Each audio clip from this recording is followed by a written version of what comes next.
Today's episode is brought to you by minimise. SoundCartel.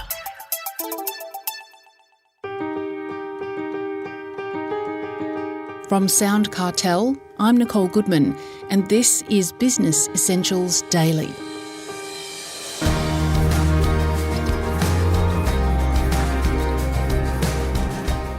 Trauma can manifest itself in many ways, from ongoing bullying or harassment to a physical injury, which could all lead to shame around letting the team down. Whether trauma develops inside or outside the workplace, business owners can't ignore the impact it can have on staff. That's according to corporate mental health advisor Kerry Howard. She says that if you want to help your people, you need to show respect and compassion each and every day. First, what exactly is trauma? Kerry takes Chris Ashmore back to its Greek origin, meaning wound. Trauma can mean a physical wound or an emotional wound. And usually the problem with trauma in an emotional sense is that it's often a wound that has a scab that keeps getting knocked off, right? We talk about triggers, and triggers are usually the things that will come along and knock the scab off the wound, right? That's the easiest way to explain it. So our traumatic experiences have big negative impacts on all sorts of areas of our lives. And we still, especially in this country, have this legal differentiation between physical and emotional, like somehow they're really separate and they're really not. So if you have a physical wound, you're going to end up with some emotional component to it. And if you have an emotional wound, sometimes you can end up with some physical impacts as a result. Is it important to understand the impact of trauma? I think we need to recognise, because it's at the basis, so trauma is at the basis of all of our psychopathology. So what we talk about, all of the things that impact our psychological functioning in a negative way. And so it is important to understand, the impact of it. And it's because trauma is usually driven by a sense of responsibility. So if you feel responsible for the situation that caused the trauma, then you have a much more negative psychological impact than you would if you didn't take responsibility. So that's why you'll see people have car accidents, and some people have a really negative big impact, and other people, they can get on with it and get over it reasonably quickly. Big part of that is whether or not they feel responsible or not. So the responsibility element actually brings shame, and that's the stuff that sort of then causes us to have some psychological longer-term impacts. How does trauma manifest in someone? How does it result in mental health problems? Like I said about the psychological world kind of making big trauma issues, but trauma manifests in different people in different ways. It's anything that causes us a sense of pain, really. So not recognising that pain then invalidates the traumatic impact. So we'll see it when we talk about trauma from a psychological perspective. Traditionally, we talk about big things like car accidents or rape, or, we know about PTSD in military personnel, for example. So that trauma is driven by the fact that there's a role that they have to fulfill, maybe for whatever reason a circumstance means that they can't fulfill their role, and that then leads to a bigger psychological impact than it would if they were able to do their job properly. So we sort of see, for example, in soldiers, we'll see more PTSD in peacekeeping roles usually than we do in active engagement roles.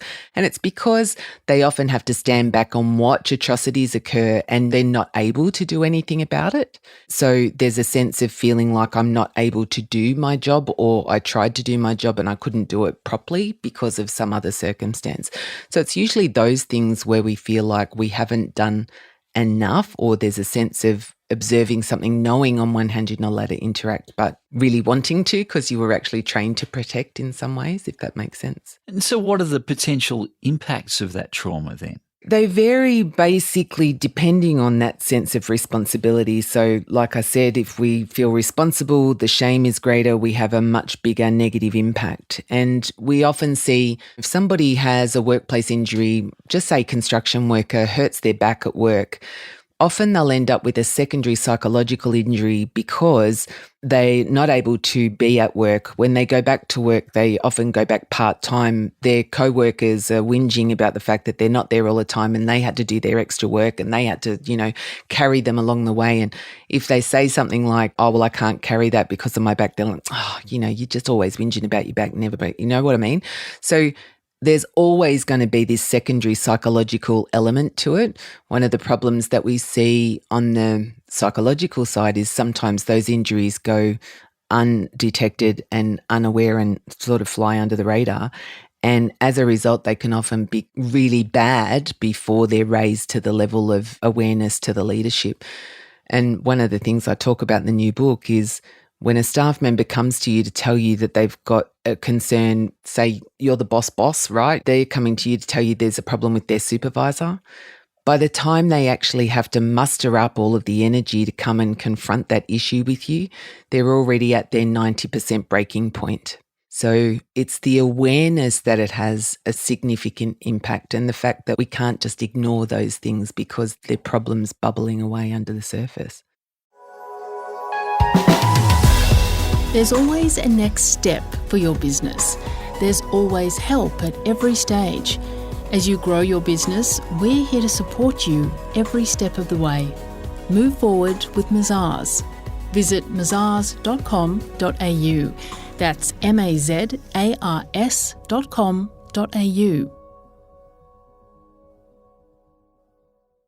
You mentioned a back injury as an example of perhaps trauma in the workplace. Are there other examples of what could constitute trauma in the workplace? Yeah, it can be really anything from belittling a person's work effort to sexual harassment or physical assault.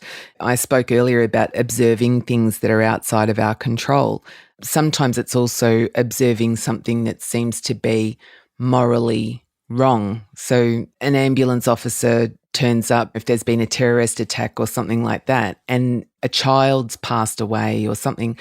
They're moral injuries that we know they just go against the natural order of things. And so they're the things that will usually have bigger impacts.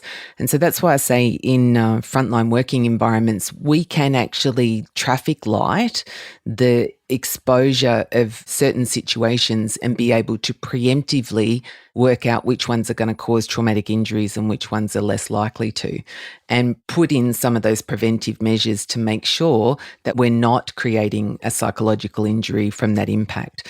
So we don't have to necessarily see that police officers or AMBOs and fireys and defence members, oh, well, PTSD is just a fallout of the job. It doesn't have to be. Where there is ways that we can actually intervene early.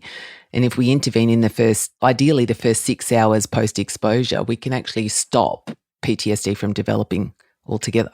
A boss can? Absolutely. And so I think for example, if you're a small business, even in a retail environment, and you've had a robbery, okay, you are guaranteed that the person who was impacted by that is going to have a traumatic injury. The sooner that they can get in and have some effective trauma treatment, the better off you are in terms of being able to resolve it. Trying to just give verbal reassurance is not going to actually resolve it at that point, because there's a whole bunch of reasons how our brain reacts to certain things. But it's really important. What we try and do in these situations is say, oh, it's like riding a bike, just get back on it and you'll be fine. No, not exactly. It's kind of like, for a period of time, people need to have the training wheels put back on potentially, and it's something that we need to be consciously aware of when we've had something in the environment. For example, in mining too, like we often talk about, we don't hear them in the media but we talk about suicides in certain sort of areas. If there's been a suicide in the community around your work environment, you actually have to talk about it and address it, because the not talking about it, we don't talk well about death, humans, we really struggle with it. But whenever you get an experience like that, we need to try and bring it out in the open and normalize how it's making us feel. Because the fact that people then ignore the fact that it's happened, if you've got somebody who's a bit depressed in your work environment, that's actually going to compound their feelings of, see, nobody cares because we don't even talk about it after it's happened. So there's some interesting elements, I think, as a community that we need to start being more aware of, and just the things that make us the most uncomfortable to try and talk about are the things that you need to be talking about. It's having uncomfortable conversations and getting more okay with not being okay. You don't have to have all the answers. You just have to be open about the fact that you're prepared to have a discussion and that you don't have all the answers. Well, in a practical sense, though, for a business owner or a manager, what steps can they do if there is trauma? They suspect there's trauma with one of their employees. Is it a matter of finding outside help, counsellor, psychologist? What should they do? So what I'm saying is, no, don't go to that, because there aren't any. So I don't know if you've tried to get any psychological help recently, but there isn't enough therapists or psychologists in this country. So waiting for that actually prolongs the problem. Recognition is key. So listen for people who talk too much or too little about a particular event. So if you notice that a staff member is talking over and over to other people about the same issue, and it might be a personal issue, but that issue that they're talking over and over about is the thing that they can't resolve. And so that's the thing that's causing them to have a traumatic reaction in their own life. I had a thing when we had the bushfires a couple of years ago. I talked to people then, and I gave people a mnemonic device to remember to walk and talk things through. So if you take your staff member out for a walk and say, I've noticed that you're talking a lot about this particular issue, is there anything I can do to help? Then it gives them an opportunity to talk out what they're having issues with somebody who's prepared to listen. If you don't have that kind of relationship, don't force it, but it's one of those things that just being prepared to listen as the boss is often a huge benefit in terms of forming those positive relationships with your staff. That was mental health advisor Kerry Howard.